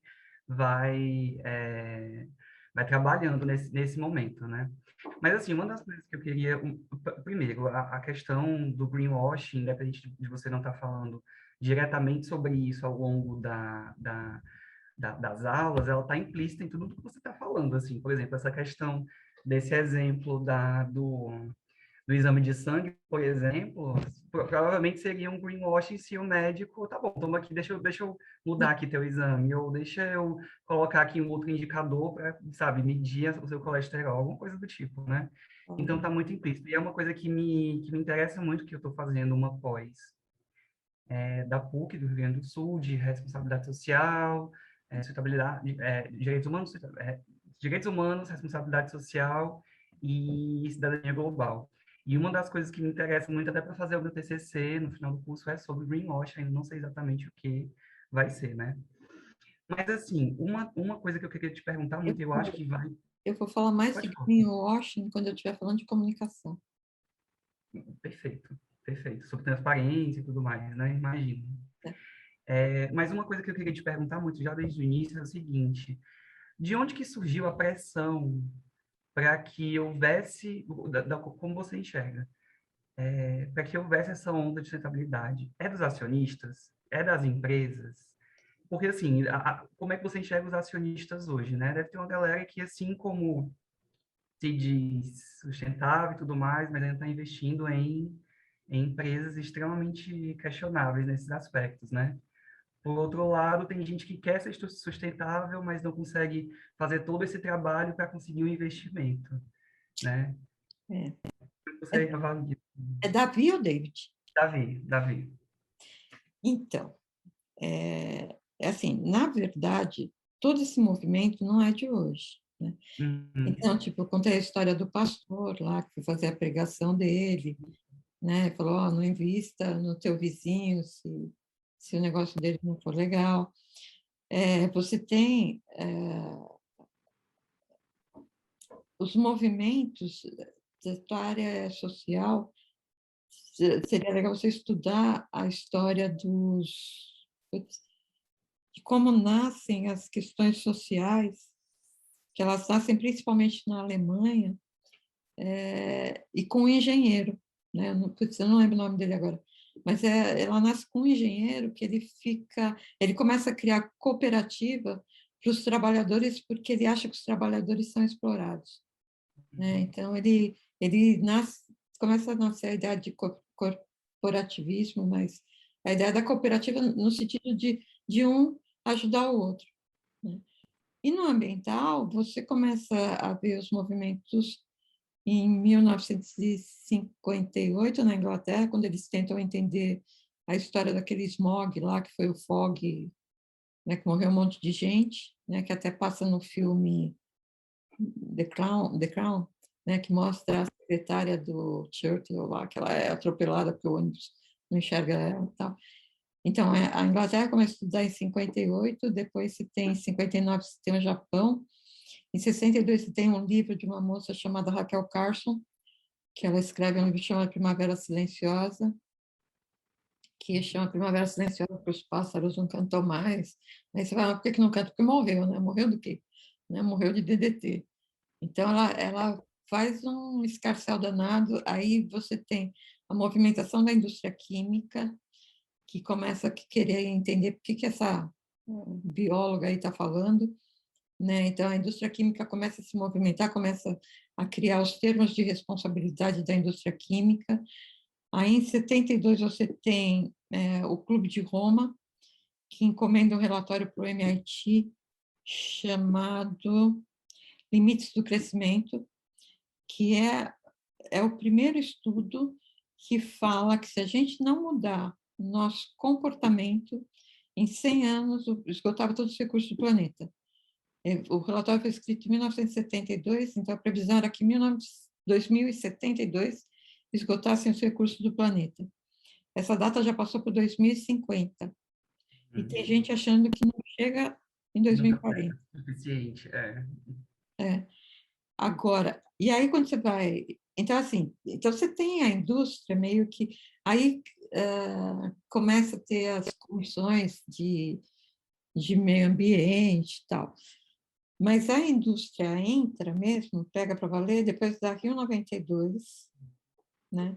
Porque aí tem tanto burburinho que a indústria vai para falar assim, deixa eu ver o que está acontecendo. Sabe? Não é para tentar... deixa eu ouvir, né? Que barulho é esse? Deixa eu ouvir. Aí faz o stakeholder, né? O que esse bando de gente está falando, né? E, depois disso, Kofi Annan, que era secretário-geral da ONU, ele faz uma reunião com vários chefes de Estado e pede para que as empresas comecem a auxiliar, a promover o desenvolvimento sustentável, né? Para que elas colaborem com o desenvolvimento sustentável. E aí ele cria o Pacto Global. E aí ele começa a cutucar as empresas para assinarem e tal, blá, blá.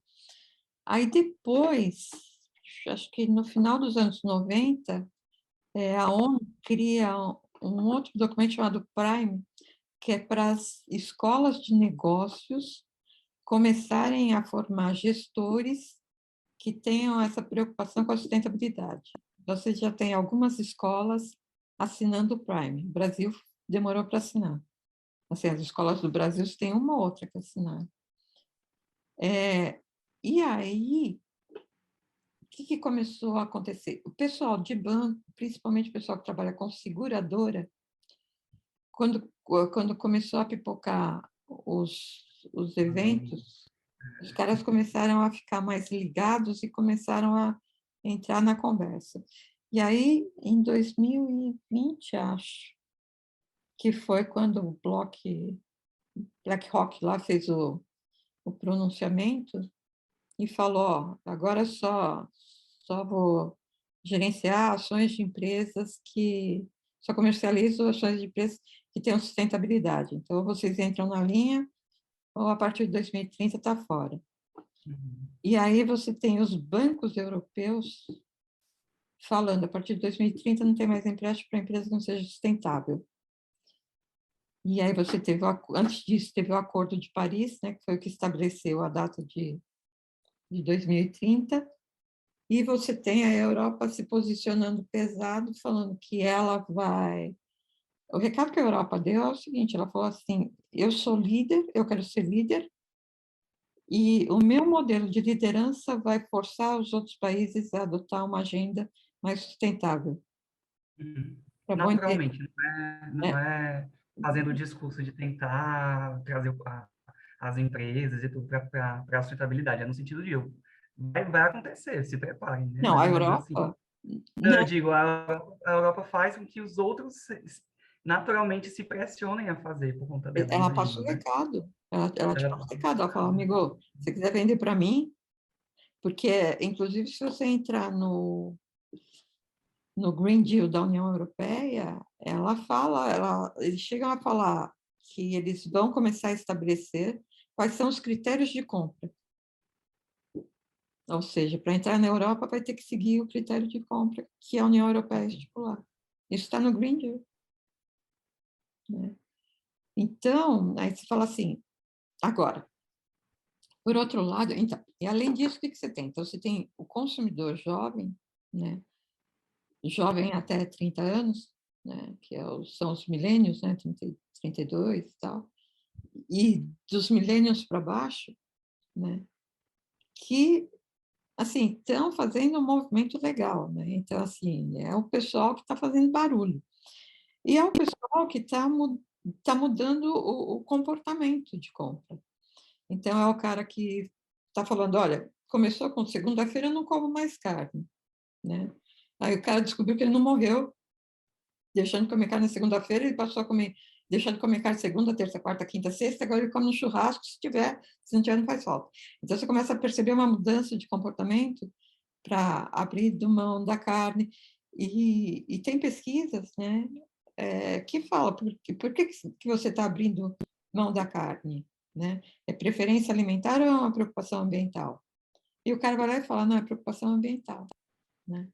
Então, você tem essa mudança de consumo de carne, de leite, né? O pessoal não está mais consumindo leite de vaca, prefere, ou de leite de origem animal, vai, coitada da vaca, deixa a vaquinha lá, prefere leite vegetal.